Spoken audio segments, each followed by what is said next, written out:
only one place to start, speaking of brilliant, and clearly that's the juggernaut. Liam Delap, runaway train, battering ram, tank, absolute chuffing monster, Stewie. How good is Liam Delap? And the best thing is, Mark, the juggernaut came from my lips, so we haven't cursed him. He didn't come from yours, exactly. So that's fine, I think. He's been brilliant, hasn't he? We didn't really know what we were going to get with Liam Delap, how raw he might be. We kind of knew that McKenna liked his powerful running. But his goal record in the Championship was a little underwhelming, if we're honest. And he was a player that played a bit up front, a bit on the wing. He'd had an injury last season.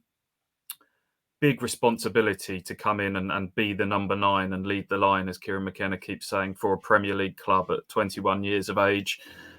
We know Ipswich wanted another striker before the window shut. It didn't happen. But we've very quickly forgotten about that because he's been excellent. Southampton's probably been the only time he's been relatively quiet. In all the other games, he's been a real handful. It's now if McKenna can just start smoothing out some of the raw edges and getting him to be a bit more consistent game to game within games, Ipswich have got a player on their hands, that's for sure. Only 21 years old, £15 million. Could have had a hat-trick in this game, AJ. What did you make of his goals? Clearly, the second one stands out. It was a bit of a trademark goal for him, wasn't it? Because it's one of these kind of rampaging runs, and he sticks a little bit of a showboating, breaking the ankles move on the defender and scores. Your thoughts on Big Liam? Yeah, I'll take the first one on to start in terms of just being in the right place at the right time.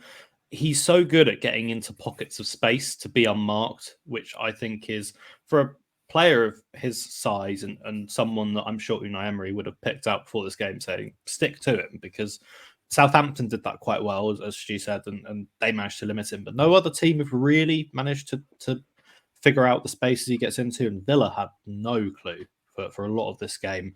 And showed with the opening goal where he gets into a little pocket, it gets to Clark's cut back, and there's so much space for him. All the Villa players are on different threats in the box, and they've just missed out the actual number 9, probably one that Martinez would be frustrated with. But it is the second goal. I think I probably watched it back about 40 or 50 times, just in terms of everything about it, in terms of the pass from Amari Hutchinson's beautiful, the run where he comes from deep, he loves just powering down the flank.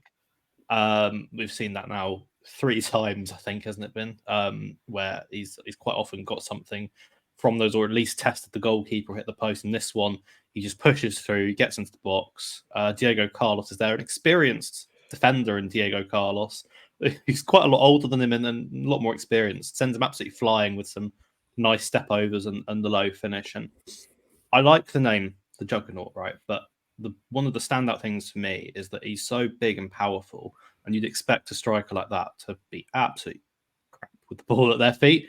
And his footwork is just fantastic. It's one of the big things that stands out, to be that size and to take on your defender with a couple of step overs, send them the wrong way and score. Yeah. It's not just about being a big, powerful striker. There's a real all-round nature to his game.